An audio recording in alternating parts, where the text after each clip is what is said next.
I got an So LPT communication port, 54 pin connector, hooking up this ancient iPhone 3G to my PCs to get this to work. it still has like the rounded back. It's like the iPhone 1, right? Where it's just like the silver rounded back on the back. Yeah, no, this is the what was the one called that was like my same form factor as the iPhone 3, but it was just, remember it was an iPhone, but it wasn't actually a phone, it just did music. What was that thing called? Yeah. Oh my gosh, really? iPod. It was an Was it? iPod. Yeah.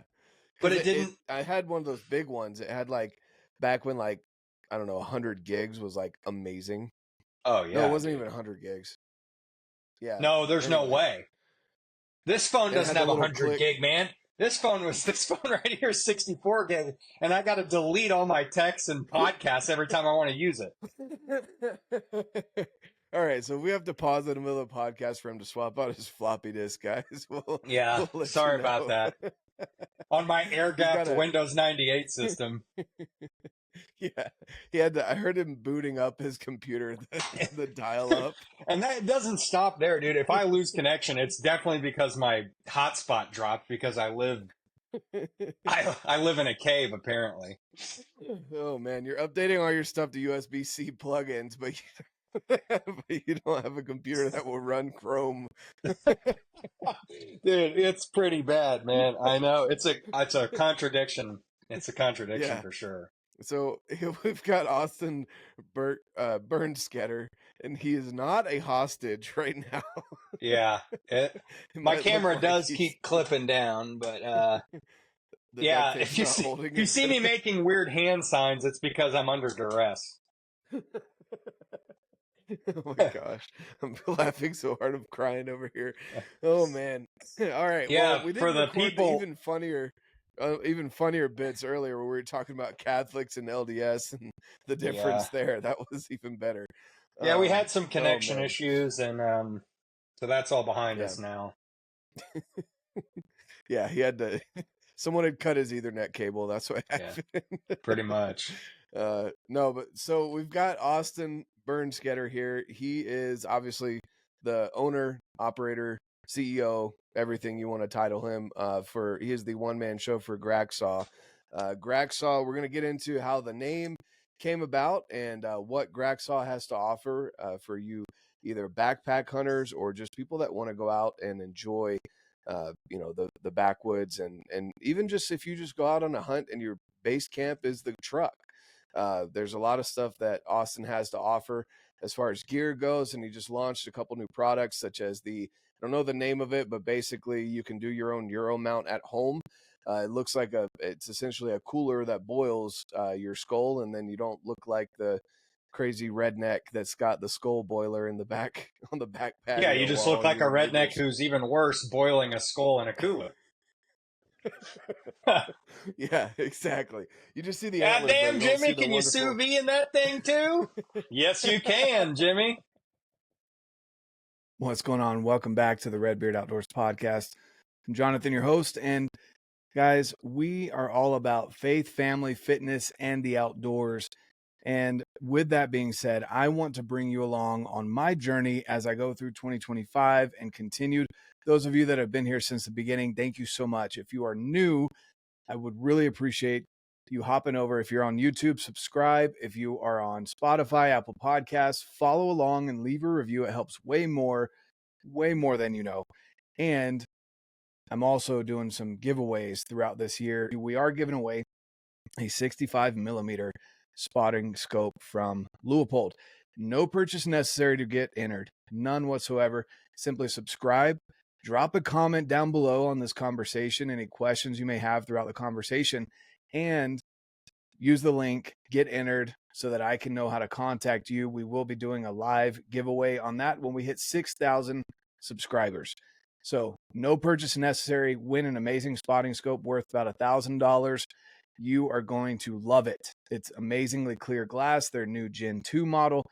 Really excited about that and grateful to Leupold for giving that. With that being said, guys, let's get into the podcast here. I've actually thought about that, dude. You could, that's the thing. If you're hunting out of camp with it, you could use my head cooker to sous vide steaks or whatever till you get back. Be great. little portable hot tub, kind of. It's like a foot. That's right. The foot massage.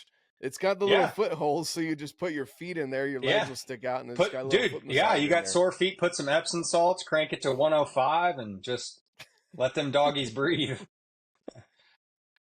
Oh my gosh, that's awful. Okay, so Austin, this is probably the funniest intro that I've had. It's awesome. So we've got a couple things to go over here, but pretty much, I met Austin through, essentially, I started seeing your stuff through Gritty. He was talking about your boot dryers, which are fantastic, and we'll get into those for people that, deal with the wet, whether it's you're going out during wet conditions or you're backpacking and you don't want to carry a second set of boots, and you want your boots to dry out. These things are amazing. We're going to get into all of that. But Austin, for people that don't know who you are you, man? My name is Austin Bernsketter. Started Grakksaw a few years back, and I guess I'm a Missouri boy who became obsessed with hunting in the mountains. So that's kind of how I started the company. I don't really care that much about hunting back here. I like to whitetail hunt, but given the choice, I always choose to go out west. That's where I spend the majority of my hunting time. So, well, that's awesome. I actually didn't realize you were in Missouri. So, yeah, I mean, I work with First Phorm. They're right there in Fenton, Missouri. and then I didn't even know that. Yeah, they're in Fenton, Missouri, and then I'm actually planning on going back out there this fall. I've got a buddy that has some property out there that they don't hunt; they love to fish, and they have an abundance of does and deer that need to be taken off the property. So that's always exciting to have that opportunity, especially after pounding it out for miles in the mountains. Like sitting in a tree stand in November, December is like, that's gold. Yeah, like just I will agree with that. Yeah, taking a break sometimes in whitetail hunting, that is nice for recovery. But are you doing bow only on those whitetail does, or are you going to go to the early? Because Missouri now has an early October season for doe only rifle, which is awesome, man. It's so nice because then you're killing does before they're bred, and you're able to use a rifle, so you can kill as many as you need on your property pretty quickly. Honestly, I for whitetail, I went one time when I was younger with a rifle, and it just wasn't for me. I've talked about that a couple times on the podcast in the past. Just like I felt like it was almost like shooting fish in a barrel. Okay, keep going. I'm going to show you how it's not. Keep going. Oh no! All right. Well, I'm glad we got you on this to talk to me. Tell me how wrong I am here. But the for me, oh man, Swiss K31 rifle from this one was probably 1936 or so. See, that's Iron sights, straight full bolt. Dude, you want to have fun whitetail hunting, use something like this. It is so fun. Yep.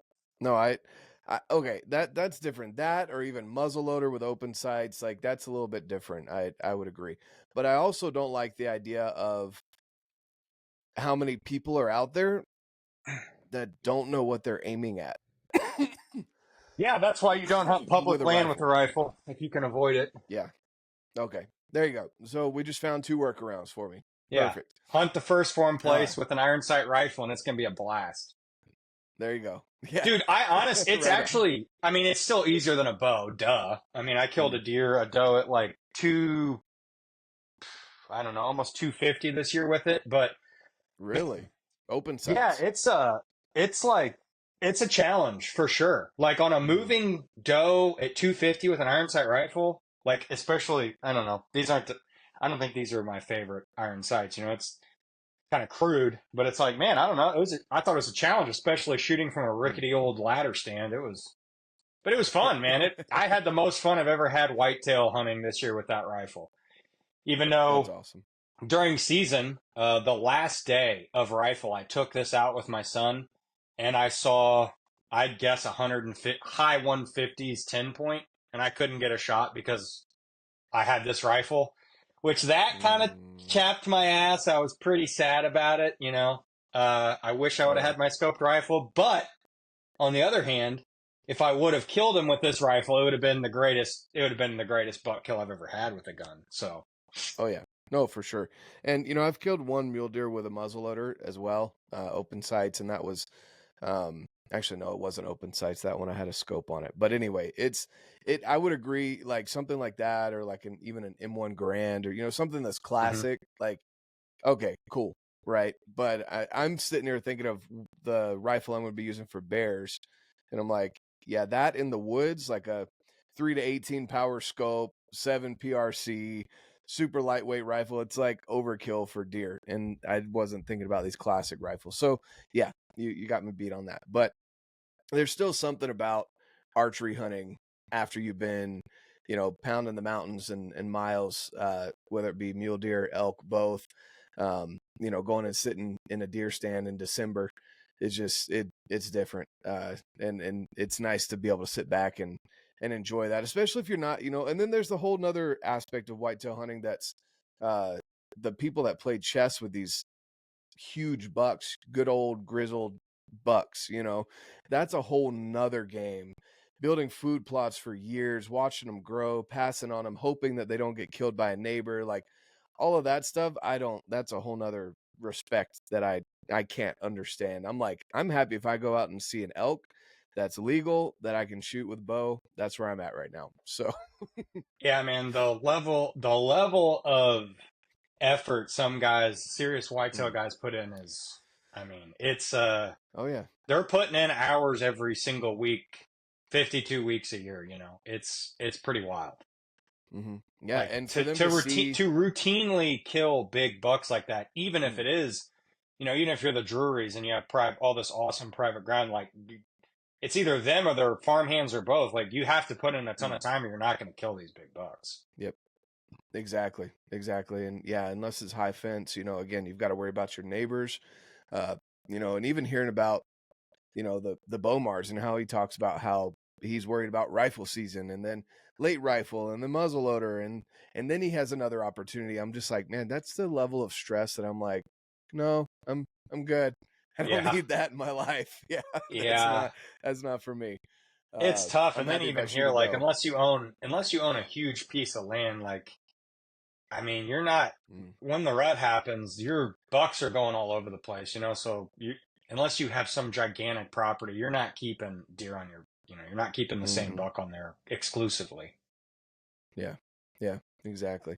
Well, that took a turn I didn't expect. I didn't realize you were in Missouri, so we were going to talk whitetails here. But so let I guess get us started here with, Grakksaw, what or why you started this company, and then where did the name Grakksaw even come from? So I just told this story on the Hunter podcast with Taryn about how I got the name, but there was this movie when I was in high school called 300 with Gerard Butler, Leonidas, all that. It was, Oh yeah. every teenage boy when it came out loved the movie pretty much. That movie came out and I my I got it for Christmas, I want to say the next year on DVD. And I was playing the DVD and doing some other stuff down in my basement, and Leonidas said during the scene says what I thought I heard was Grakksaw. And so I rewound it, and it doesn't say that at all. It actually says like Daxos or something, but it sounded just like it. So I loved the name and thought, that's a great name. I'm going to use that name. So I just kind of logged that name in my brain, and I thought it sounded, I don't know, I thought it sounded tough and cool and all that, and it's unique. So that's how I got that name. And then as far as how I got into making stuff was I went on an elk hunt in 2016 with my buddy. He was a Colorado resident. So I got an over-the-counter archery tag, and he did as well. He could get one, anywhere I could, obviously, being a non-resident. And we got close to some elk. We got into elk, and we should have killed elk. Actually, no, I take that back. That wasn't archery that year. That was actually a first rifle that year. The next year we went back archery.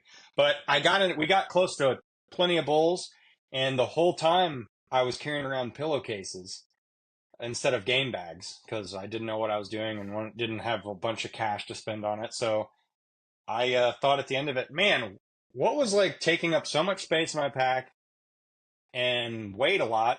And it was my 3 to 4 pounds of pillowcases. And I thought, man, I could make game bags that were nylon that would weigh, 6, 7 ounces, reduce 3 pounds of weight, and still hold an elk.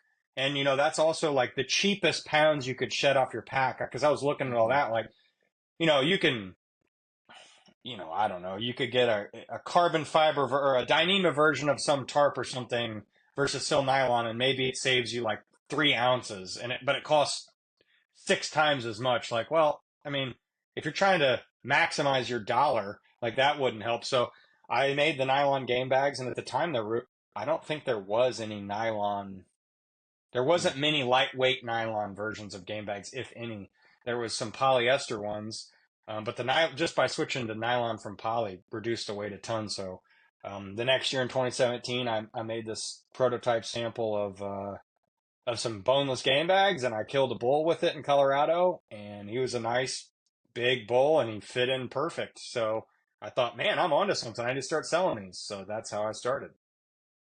Yep. So you started with the boneless game bags, and then you've got some right here, the bone-in game bags.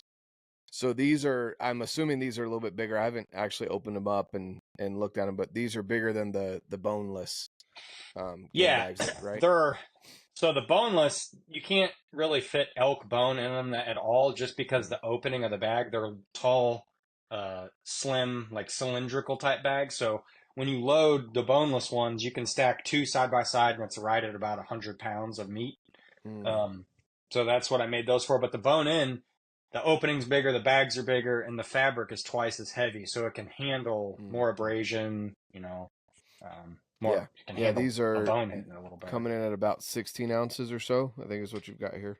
Yeah, the elk set's right at less than 16 ounces. Yeah, I need to change that to instead of less than right at, because some weigh like right over, some weigh right under. They're so close though; they're right at about 16 ounces.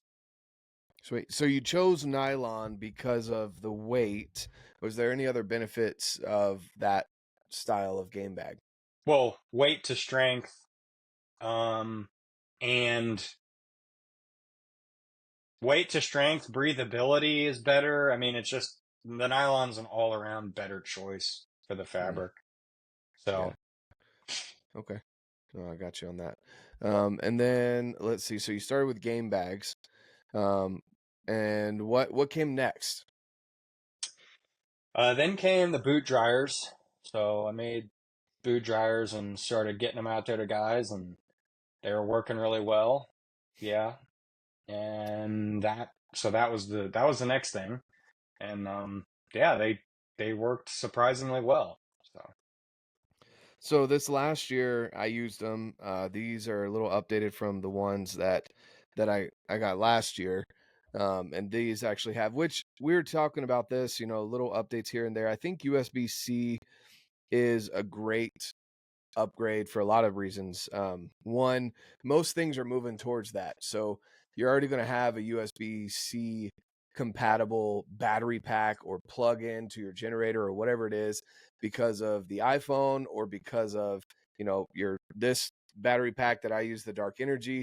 They actually just upgraded all theirs to where it's essentially 2 USB-Cs now instead of the one. And so, being able to plug your phone in and then being able to plug these bad boys in, super simple, right? I mean, that package alone right there to have some dry feet at the end of the day, look how tiny that is. Yeah. And I actually just changed over that USB-C this last year. One of the reasons I actually held off from 2023 doing it was because USB-C was still being adopted, and most battery packs, if they did have USB-C, were still only one. So my rationale was, if I have one USB-C port on my battery pack, it needs to be used for my smartphone. Yep. So that was why I kind of delayed it a little bit, but then it's becoming so standard now that I just decided to switch it over. And yeah, a lot of the battery packs now have multi-output USB-C. Yeah, exactly. And so, just a couple things on this. Again, these are really lightweight. This is honestly the first thing that I knew about your company, were these, because again, Brian Call over there at Gritty just raved about these. Right? If you're out there, I mean, they do some really intense hunting. Your boots get wet. Wet feet equals miserable, essentially. Whether you're cold or not, like you don't like to walk around and hear sloshing or feeling the squishy boots. Like none of that is appealing to anybody. And so, or even if you're, you got the sweaty feet, you don't want to have that when you put your feet back in your boots, the next day having to deal with the sweat that you left from the day before. So What, man, you these, don't like even the athlete's little, foot? Have you ever had athlete's foot? yeah, oh yeah, Oh, it's not fun, is it? I haven't had it since I was a kid no, in wrestling, but man, it's not fun. no, yeah, it's definitely not fun. I would not recommend it for anybody. But when you're out there, again, this is a tiny package without the battery. Even that's just right there, fits in the palm of your hand essentially. It's got a very robust cable. This isn't one of those that like you kind of tug on it a little bit or bend it the wrong way, it's going to break on you. That's a couple things that I noticed about these, but also um, they do a really good job essentially of explain the design, because I'm going to end up butchering it based on my knowledge of it. But why did you design them the way that you did, even from the cone shape down, to how they pull the air out and everything? Like what was your thought process behind that? Well, so you have to make it. The first objective is it has to fit in a boot, Mhm. pretty much any boot, any hiking boot or shoe. That's the first objective. Then two, it has to be able to fit the fans I use in it and the right size fan. And three, it's got to be able to actually dry your boots. So that means it needs some through holes, some ventilation in it. And then obviously that's injection molded. So you take those first three things, and then you got to combine that with the design restrictions and of being able to injection mold it, because there's you have to design things a certain way to be molded. They have to have certain angles and wall thicknesses and all that. But I made those so that with that cone shape, one, it's really strong. Two, it fits in the boot. Yeah, it fits in the boot, and you got all those through holes all around it, so air can flow through, because that's what's drying the boot. It's not a heat source. It's you're pulling in, hopefully warmer, less humid air is the goal, Mhm. and pushing that into the boot, and then allowing humidity to escape. So that's the whole idea behind the boot dryer and how it works. It's not using a heat source. I mean, you want to use it with a heat source, but one's not included in that. It's just too energy Mhm. inefficient to have a heating coil. Um, Yeah. but if you have like a heated tent, your floor defrost, anything like that, it's going to make your boot drying, you know, 30 times faster, 100 times so Mhm. fast compared to not having a boot dryer or not having a heat source, either one. Right. Yeah. And yeah, I mean, we've got a boot dryer at our house that we use for, snowy months when the kids come in and you can just throw their boots or shoes on, uh, to be able to dry them out real quick. And you don't want to be packing that into the backcountry. That gets a little No. big and bulky. But yeah, these definitely work really well.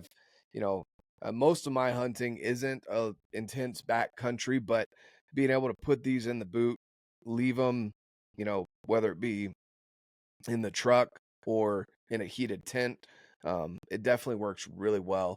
Pulling the moisture out of the boot, putting in non-humid air. Um, you know, I highly recommend it to people if you're looking at going anywhere that you might get any kind of moisture in your boot. Definitely recommend these.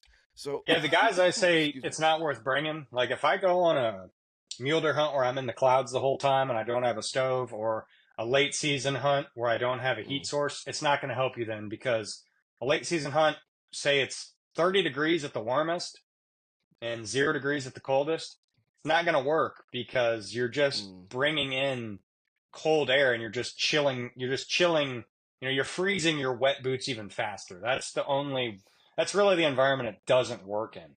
But, if mhm. you're over 40 degrees and your relative humidity is not, above 85, 90, then it'll help dry the boots much faster. And also, guys, with BlackOvis, we have an amazing giveaway as well. Any gear that you are purchasing right now, go use code REDBEARD over on BlackOvis. Get your arrows built over there. If you already know your length and everything, you're just refilling a stock that you have maybe dwindled down, or you want some new arrows and know all the specs, go to BlackOvis with Arrow ID. You can use code REDBEARD, save some money. Any layering systems, new boots, things like that, go and check out BlackOvis. Use code REDBEARD. Every purchase with that code will get you an entry to win one of 6 gift cards that we are giving away. 6 gift cards. So get your gear now, get confident with your gear, and get entered in to win one of 6 gift cards we're giving away at the end of March. So go get entered, use code REDBEARD. You'll be supporting me and my family, and also supporting BlackOvis, one of the partners, and getting the best price possible on the gear that you're already purchasing. Oh yeah, no, for sure. Awesome. So those are those recommendations. You've updated it again with the USB-C recently, and now they're waterproof as well. And again, they're super lightweight, portable. And you just heard it from Austin, guys out there listening. The best situations or scenarios to use it in. Perfect. And then you've got these here. So you've got the deer skull hangers and the elk skull hangers. When did you decide to start making these? Which this is just the way it's packed, guys. Maybe I'll unscrew this while you're talking about it. But talk about the difference between the elk skull hanger and the deer skull hangers. Well, the deer skull, they work for goats, antelope, deer, bear, anything smaller than elk, they generally work for. They have 2 prongs on the side. They keep the skull from rotating. They're super simple, clean. You can barely tell they're there, really. And they hold the head at what I think is about the perfect angle of a deer head displaying. It's not flat against the wall. It's angled up a little bit. I think it looks the best for deer and bear and all that. Then the elk. So that's just rotated this. No, so you take it off completely. So that's the back Okay. piece. It just forms an X, Jonathan. It's going to form you'll have the legs will form an X and sit down on the table. Oh, this is the table.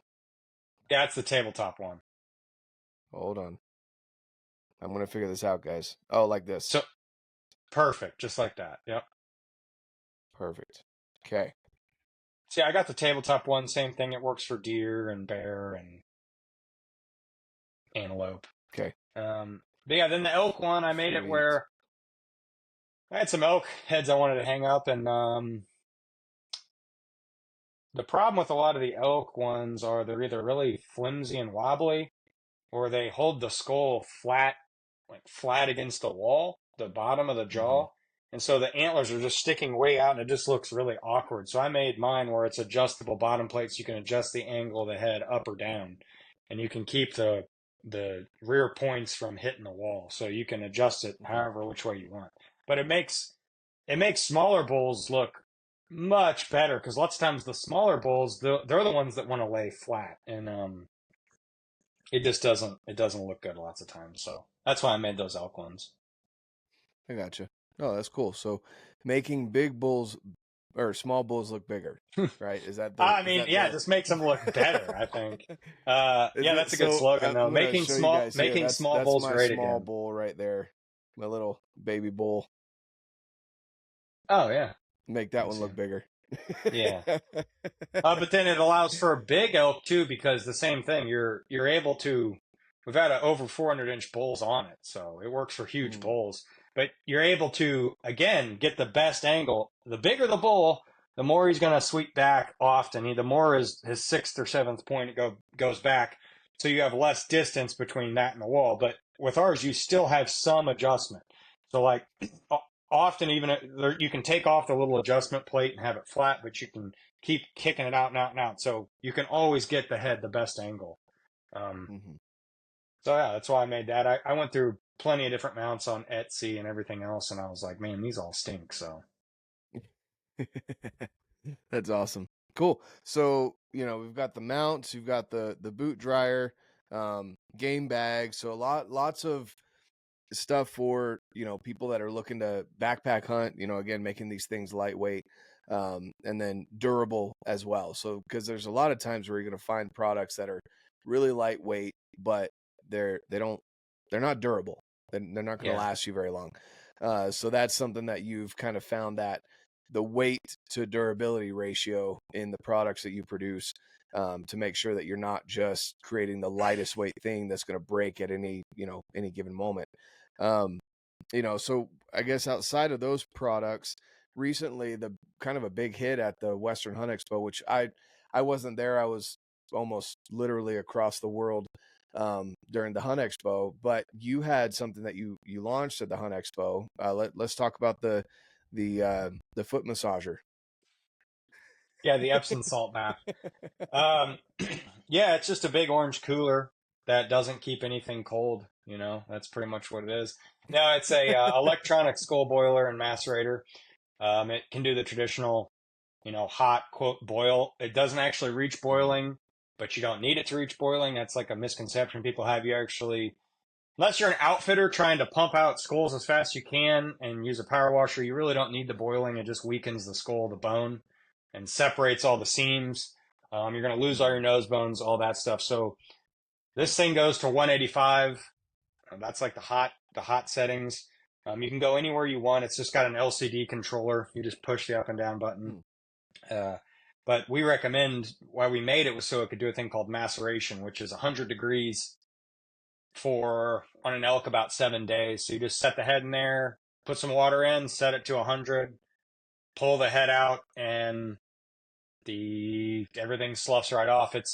The maceration process is actually bacteria growth. It's not heat that's not breaking down the tissue. It's bacteria. So it allows the bacteria to form at that 100 degrees, eat all that connective tissue away. It's just like you beetled it. It's in my opinion, it's the absolute best way to European mount or to Euro a skull is to macerate it. It takes time, That's cool. but you're not putting in effort because it just sits there. You're not doing any handwork. You don't have to scrape anything. Like when you pull a head out, all you need to do is maybe hose it off and brush it off a little bit, but just hose it off essentially, and everything falls right off. So. Oh, that's really cool. I've actually never heard of that before. I've heard of beetling it. I've heard of burying it, in the backyard or in the garden or whatever. Burying it's the same way. Burying it is actually, okay. Burying it takes forever, but it's the same kind of concept. You're allowing microbes to eat it. Okay. That definitely makes sense. So inside of so there's a couple things there. First, have you ever just had the urge to use the as a soup afterwards, just to like mess with people? That's disgusting, dude. No, you couldn't fool anybody because it smells so bad. Yeah. You couldn't even get it. Like if you do it with the brain in, oh man, the brain's the smelliest part. So if you want to keep the smell down, you take the brain out first. But when you macerate with the brain in, after just a couple days, the brain will be completely dissolved. You won't have to do any brushing or spraying with a hose or anything. It'll be gone. So, but no, I haven't tried to fool anybody with that, man. It's pretty rough. It's one of the worst smells I've ever smelled in my life. It's unmistakable. Once you smell it, you'll never forget it. Oh yeah, no, for sure. So I guess talk to us a little bit more. What's the official name of this the macerating device? I'm calling it the e-boiler. The e-boiler. Okay. Yeah, because it's kind of what it is. Yeah. So with it, you've got the plates that go over the top that will allow you to have the antlers sticking out and the head inside. Why did you decide to go with that when there's so many people that just, again, you can get the big old pot, the big steel or whatever pot, and have an outdoors boiler, going for, I guess, days if you needed it to go that long, with propane tank? Like, what made you decide to come up with this idea and kind of run with it? Well, I helped my brother do a bull he killed years ago, and we couldn't even find a container in our town to put it in. So we ended up cutting a 55-gallon drum into a third and putting it in that and insulating. It was really cold, so we wrapped a bunch of fiberglass around it. And, it worked, but we spent all day messing with it and had to glue a bunch of shit back together. I just thought, man, there's got to be a better way. So then started playing with electronic ways to do it. that's kind of what spurred me on. And then the benefits became obvious for the guy who wants to do it at home. Yeah. The electronic, you just plug in, and especially with the maceration, you just forget it. I mean, you can forget it with higher temps too. You can cook it whatever you want, but with the maceration, you just plug it in and forget it. And since it's insulated as well, it allows the temperature, once it reaches a temp, it can stay there really well. Versus gas with a steel pot or aluminum pot or whatever, it's hard to regulate temperature well. Wind picks up, overnight temperature changes. You might have it at a perfect simmer with sunlight on it and at 60 degrees, but then it drops to 35 degrees or 40 degrees that night, and the wind picks up a little bit, and now your simmer is nothing. It's gone. So, and your fuel, the fuel's much more expensive to operate than this electric, especially once the e-boiler gets to temperature. It's not using that much power to maintain temperature in most cases. The wind is the absolute killer as far as bleeding off heat off something. Even if it's 20 degrees colder, if there's no wind, you don't lose that much heat. But when it's windy, it bleeds heat off anything. But this boiler, and you're talking about the lids, the 2 split lids, it allows you to get really close to the antlers on either side so that you don't have a big open top with you losing a bunch of steam. But again, on maceration, it doesn't really matter. This thing won't struggle at all to keep up. I've macerated at, I think it was about 10 degrees here. And it doesn't have a problem keeping up with that at 100. Now, you start getting 0 degrees trying to keep up 185 and it's windy, that gets tough. But yeah. No, I get that. And I would agree. I mean, most of the time I honestly drop it off at a guy's house. He does the same thing. He usually turns it around in 2 or 3 days. It's nothing fancy.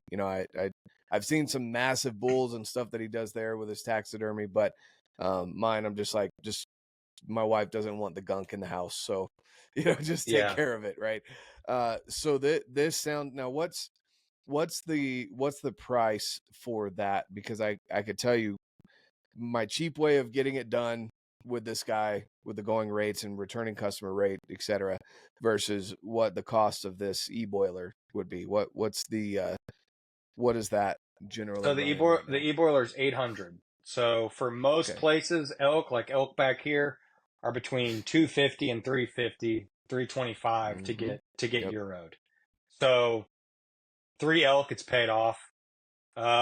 Deer, they vary a little, but I would say about 150, 125, 150 is an average deer price. So, you're looking at 5 or 6 deer, it's paid off. Yep. Yeah, that's not bad at all. Especially if you've got either multiple people or kids. Yeah. Yep. Or, go in on it with a couple of buddies, that you guys can share this unit. One of them stores it throughout the year. The other one, his wife doesn't care about the smell, can have it at the house, Yeah. The idea is you actually buy it for your friend. That way he keeps it and does all your mounts for you. That's the idea. That's a smart idea. Yeah. That's a really good idea. Yeah. He's blinded by it because he thinks you're so generous getting him this super expensive, awesome piece of equipment. But meanwhile, you're doing it for self-serving needs. Oh yeah, here you go, buddy. I love it. That's awesome. No, that's what you talked to a couple people about this. Yeah, that's what I thought it was funny because the dad came in there and he had an 18-year-old son with him, and the son wanted to start getting into doing Euros for people, and his dad's like, sure, I'll buy it for you right now. Of course. And he's got to do his dad's for the rest of his life for free. So, I mean, it's a no-brainer. There you go. Yep, exactly. So, and you have one size as of right now, and it'll fit everything from an elk to a deer to, with bear, multiple skulls, bear. So it doesn't have to have antlers. You can still just put it in there. No, you can just set it in there. And I'm messing with this little mesh bag kit that I'll either include a couple with the sale of it, or I'll put them separate. I don't really know. But these mesh bags allow you to put a bear skull or a predator skull, any littler skull in it. Not that all bears are, some of those bear skulls are big, but you can put a skull in it. And that way, if you macerate or whatever you do, all the liquids and flesh and everything leave, but your teeth and everything stay in the bag. So, because for bear, they're, that's a problem with bear. But Yeah. yeah, it doesn't matter what size skull, man. You could do a bird if you wanted in it. That's cool. So I guess, is there anything that we haven't hit on as far as the e-boiler or any of your other gear that you'd like to touch on? Because you've got quite a wide variety. Again, like I said, the first thing I heard about was the boot dryers, and then again, you came out with the e-boiler this year, launched at the expo. Anything else that you'd want to touch on? Man, with the e-boiler, no, well, it's got talking about antlers versus not. When you do have something with antlers, another problem with elk, another reason why I did it was because, especially the bigger the bull, the more weight wants to kick back out of your container no matter what you do. So in the past, I've set up sawhorses or chairs, tripods. I've done all kinds of different stuff, bungeed them to railing, all kinds of things. But my boiler has a super simple solution with essentially rubber shot cord where you can just bungee through these little slots. You can bungee any size elk or deer, anything with antlers, to the boiler, so you don't have to worry about that anymore. It's all self-contained. The whole unit, all you need is to plug it into an outlet. It comes with everything else you need. The lids, the power cord, all of it. It's so simple. You fill it with, it needs water too. It needs water and an outlet. Those are the only two things, and your skull. That's the only things you need to provide. Yeah. Do you have to go back in and refill the water? Like, does some of the water boil off, steam off, etc., just like any other pot? Yeah, the hotter you get it, the more you lose to evaporation. Okay, cool. Sweet. Yeah, just some little things I'm thinking of there, but no, that's awesome. I definitely think that's going to be. I'm sure it's been a big hit. I saw a lot of people, coming by your booth at the expo talking about it on social media. So that was definitely one of the products to see at the Hunt Expo. A little over a month ago. So yeah, really, really awesome job with that. And I love hearing the creativity, just, coming up with stuff. I love hearing from people that they find problems and don't just complain about them, but want to go in and actually create a solution for it. And I think that's a great one. Anything else in your gear lineup from Grakksaw that we haven't touched on? No, I'm trying to come out with 2 or 3 things this year, but that's all I've got released so far. So yeah, no, sweet, that's awesome. So then I guess, as far as you and who you are, with outside of Grakksaw and the company, and then hunting deer with old rifles, what else does Austin like to do, as far as whether it be hunting outdoors with the family? Like, who are you, as a person? oh man, I guess I'd like to be a good family man. I got 3 kids and I'm married and I have a 4th kid coming, so I'm from a big family as well. So I guess that a Christian. I like to do jujitsu. I grapple a lot. I like to hike. I don't know, guns, hiking, grappling. That's a fun day to me. So I got goats just recently, so I'm training pack goats. They're doing really well. It's awesome for people that have seen others do about it or thought about doing it. Mm-hmm. It's really not too complicated. You got to put a lot of work in at the beginning, but once you get your pack goats, past the castration and bottle feeding stage, is really not that bad. It's pretty much just enjoyment now. So we go on a hike almost every day. Recently, we've been going almost every day with the kids, and it's an absolute blast, man. They follow you like a dog. So I love that. That's awesome. I was going to ask why goats over llamas or anything like that. I mean, I know there's already a guy out there that loves llamas and is from Missouri, so we're just we're of... livestock. We're good caretakers, us Missouri boys. We're good with livestock. Mark, he's the llama man. The llamas, they're great, but I just think for a traveling, I mean, usually I hunt solo out west. I pack everything myself, so I'm really lightweight. And I just don't want to incur a bunch of extra things to slog me down and slow me down. I mean, I can get my bag packed for a backcountry hunt in like 30 minutes pretty much. Like I got all my stuff dialed. I can just grab my back, grab a couple coolers, and grab my wallet, and I'm ready to go hunting out west. I just got to throw it in the truck. So I wanted to be able to get as close to it as I could, and the only animal I think you can do that with is a goat. You can just throw those in the back seat, right? You can just, yeah, pretty much. I mean, you can throw them in the bed of your truck. I'm building a rack, an welded aluminum rack, to be able to keep them in the bed of a truck. So that's a little cost there, but I don't need to pull a trailer. They can go anywhere I can go. They don't need water. They follow me like a dog. Wow. They eat anything, which is great for here. We have a bunch of invasive bush honeysuckle and other crap that nothing likes, but they love it. They even eat this stuff called Japanese hop, which is super invasive that we have in our bottoms, and they love it. So they're so awesome, man. And we have horses as well, but Do you need help staying on track with your goals that you started at the beginning of this year in 2025? Well, guess what? I've got a partner for you. First Phorm, you've heard me talk about them a lot. And here we go, guys. The products that they provide are phenomenal. They are the best on the market.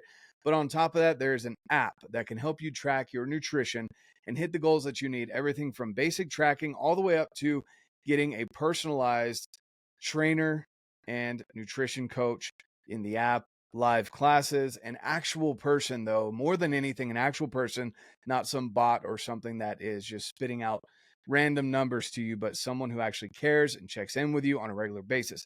Not to mention, best protein on the market right here. Not my favorite flavor personally, the vanilla, but I love vanilla mixed with fruit or pretty much anything else you want to mix in with it. Vanilla is amazing. This right here, Formula One, is 100 calories, 20 grams of protein, guys. Super lean protein. Highly recommend it. If you want more of the snack pack style things, boom. Don't look any further. Level 1 bars are phenomenal. 20 grams of protein, and it tastes like a freaking cookie, especially this peppermint bark. If you're lucky to snag some of those, they're amazing. And last but not least, guys, part of the snack pack is what I call it, the First Phorm protein sticks. I call them the meat sticks, protein sticks, because look at that.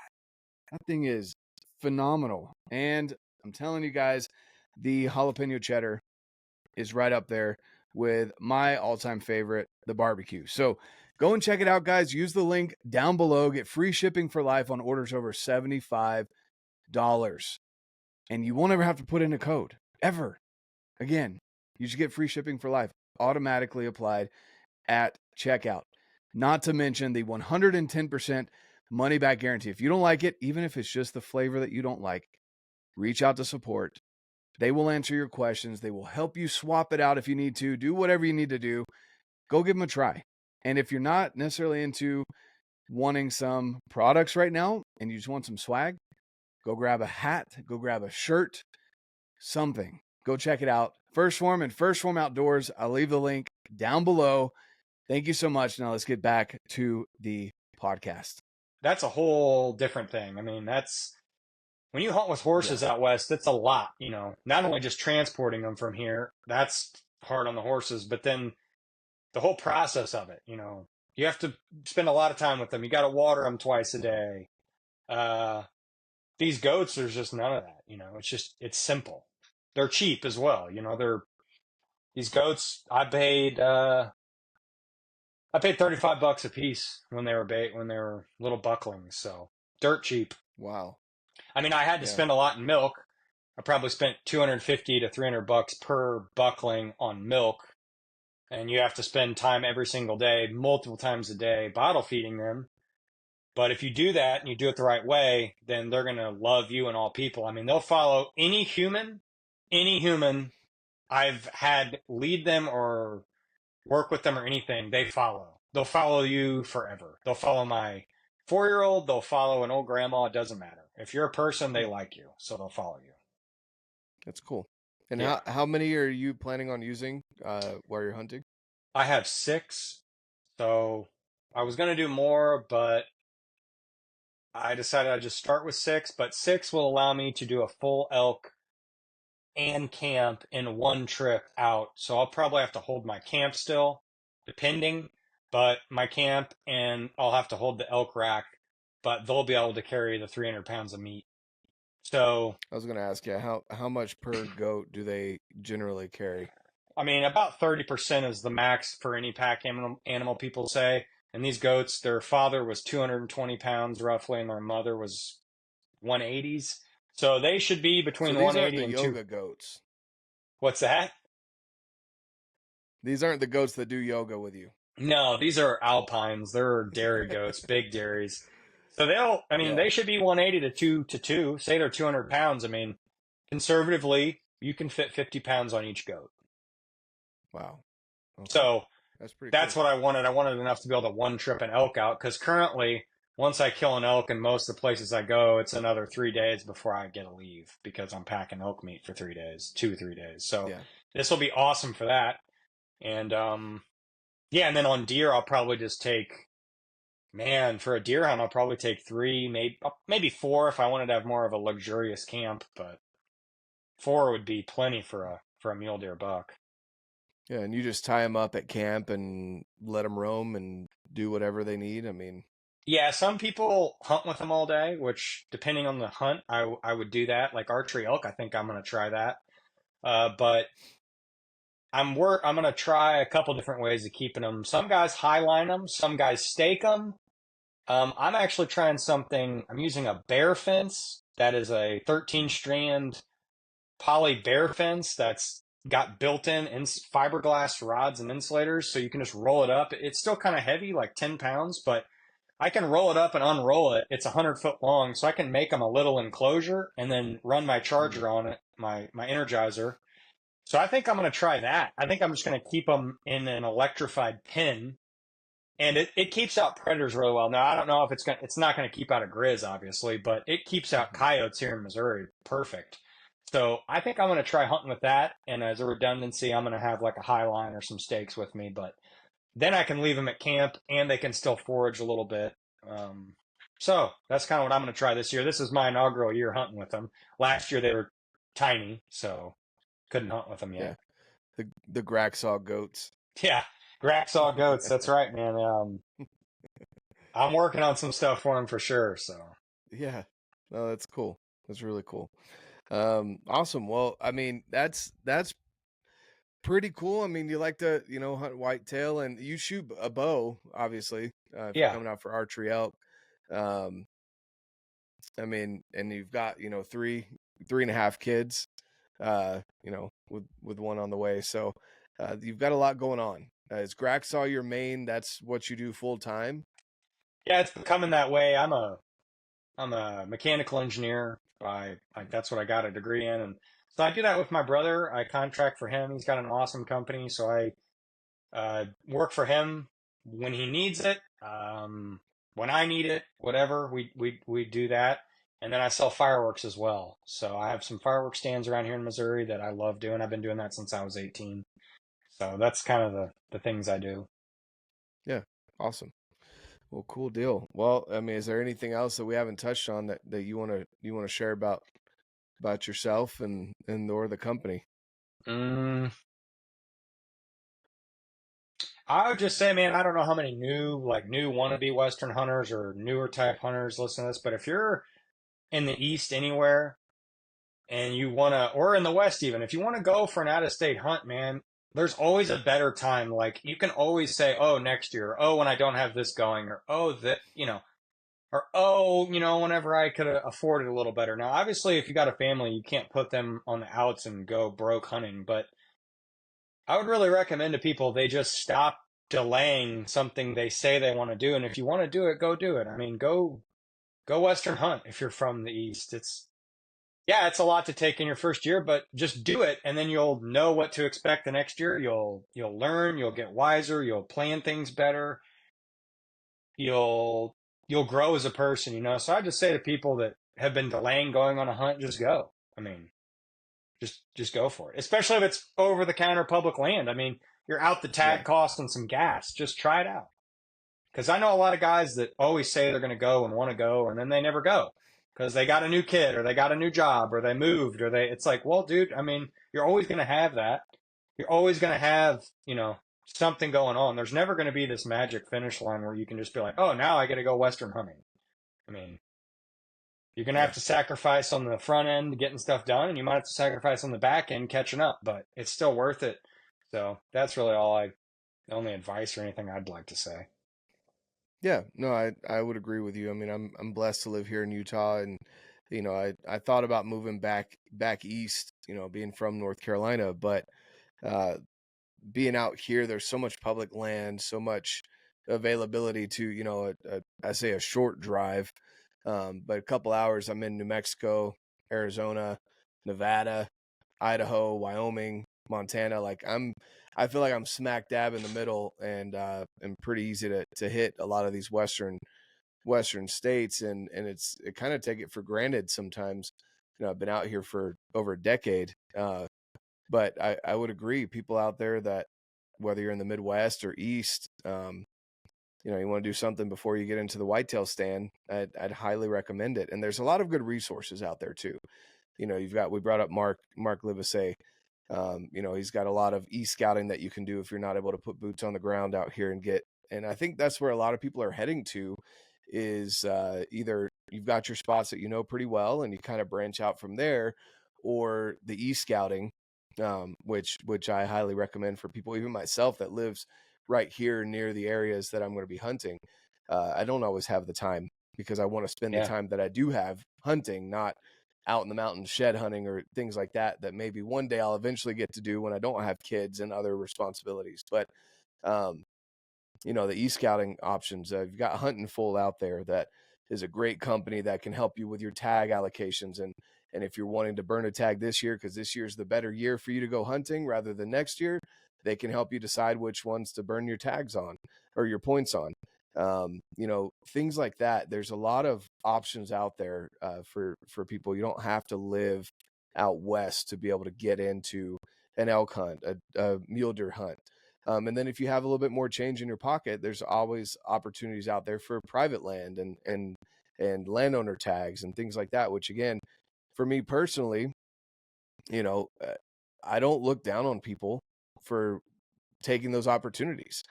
If you have it and you just don't have the time to be able to go spend 14 days looking for elk and maybe finding some elk and then driving 2 days back home, there's nothing wrong with going on a landowner or a private land tag where you've got a higher chance of probability in the shorter amount of time that you have.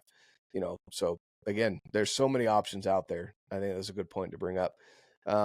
If you had to choose one animal and one season to hunt, this famous question, right? What would it be? It's so easy, dude. Elk. And more specifically, if I had to pick one and if I could get a decent tag every year, it'd be archery elk for sure. You can get an archery tag pretty much every year, like even Utah to non-residents. But if you're like me and not the best archery elk hunter, that's a tough tag. The Utah non-resident archery elk tag is a tough tag, man. So, but yeah, I would say elk hands down, and then archery. I mean, still they're just so awesome. It's such an awesome experience. When you hear a bull bugling and you're from the Midwest and you hear a bull bugling within 50, 60 yards, 70 yards, it's incredible. At that close, you don't even hear it. You feel it. Yeah, you feel it, exactly. Chest. And when you hear, when you bump your first elk herd and you feel the ground shake, it's like, wow, that was cool. Yeah. I suck, but that was cool. Exactly. Yeah. That's a good point. Yeah, and I would agree. Utah it's definitely the cheapest over the counter. And honestly, guys, I even tell people look, I would be okay coming from the East or Midwest, be okay with killing a cow or a spike, and getting the experience. Don't go out with tag soup unless you're a diehard, got to kill a big branch antlered bull. If you come out to Utah and you hunt over the counter, you can use, in some areas, you can use that tag for cow spike.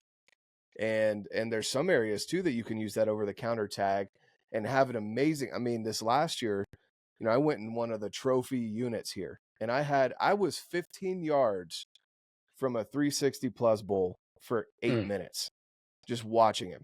He had no herd with him for some reason. He was bugling, he was eating, had no idea I was there. I couldn't shoot him because the tag that I had only allowed me to shoot cow spike in that unit. But, I had 3 encounters with bulls that close this last year. And for me, that was worth it. Did I want to shoot him? Yes. It was 100% testing my morals, because he gave me so many broadside shots that I just was like, oh, I can't even imagine that, dude. Like, but I yeah, like, you here. Yeah. That's incredible for your woodsmanship and for your elk hunting skill. I mean, just being able to just learn how to get that close, watch how they're behaving, learn what you can get away with. I mean, that's what I feel like whitetail hunting. I try that every year. I see what I can get away with and what I can't, because then you log that and okay, well, I can sneak, I can get away with this. And so I feel like the really good hunters, that's what separates them, besides time in the field, from just a normal dude. They know what they can get away with. So they minimize their mistakes because they know the line. Okay, this mule deer's looking at me 200 yards away. I can't move right now. But they just know, that line. So like what you're doing, you're seeing those bulls getting that close. That really helps your skill. You're able to learn those things. Whereas you don't do that hunt, you don't have those 3 different encounters. That 3 encounters with big bulls, that's most people. That's 3 to 5 years of most people's hunting time. So that's super important. Like you're saying, take the tag, try and kill a cow or spike. Yep. Yeah. Cause then again, you learn where the elk are, you learn what to see, even when they're not bugling, when they're not making sounds, what signs you can see, what's a fresh track versus an old track, even on dry ground, like all of these things you can learn from being out there. And you don't go out there it'd be awesome if you could kill a big bull every year, but go out with the idea of, if you're going to kill a cow, good mature cow, I mean, you're going to get a crap ton of meat from a cow or even a spike to bring home. And you're going to learn a lot more too, being out there. So I recommend it. People don't like people inviting out the whole, elk experience. Just get out if you have any desire to do it, spend a couple $100 and then whatever it takes to get out here, and go enjoy the elk woods and learn. That's really what I would say. And having hunted multiple different animals, I would also say elk is my favorite. The time of year, archery elk is even better. Couldn't agree more with you on that. So with that being said, we'll let you go, Austin, and get back to your daily grind and updating your computer, so we don't have to, Dude, I'll get it done. I promise. I'll get this Windows 98 off iPhone. pretty soon. Yeah. Thanks, man. Exactly. I appreciate it, and we'll be in touch soon, huh? Perfect. Awesome, guys. Go check out Grakksaw. I'm going to leave the links down below where you can find Austin's company, Grakksaw, these boot dryers, and the game bags. If you need some game bags, some lighter weight game bags, if you need a skull hanger, if you want the e-boiler, definitely go and check all of that out. Again, I'm going to leave the link down below. And like I always say, guys, get out, live your life, and love it. Hope you enjoyed that conversation. Don't forget to get entered into the no purchase necessary. Subscribe to the YouTube channel and use the link down below to get into the 65 millimeter Leupold Gen 2 spotter. I want to give that away to you guys once we hit 6,000 subscribers. And also the BlackOvis giveaway. We have 6 gift cards that we're giving away to BlackOvis of a substantial amount. And you get entered by using code REDBEARD when you go and make a purchase over on BlackOvis, whether it's Arrow ID, where you go and build your arrows online. My recommendation for that is if you already have your specs, you already know everything that you need for your arrows, it's a great place to go. So they go ahead and build it for you. They take that work out of the equation for you. Also layering options, boots, tons of things. My favorite backpack, Initial Ascent, is over there at BlackOvis. Go use code REDBEARD. Every purchase with that code gets you an entry to win one of 6 gift cards that we're giving away at the end of March. So thank you guys for your support. If you have any other questions or any other gear that I've mentioned before, check out the links down below. That's how you can support the channel I really appreciate you. Have a fantastic rest of your day. And of course, get out, live your life, and love it.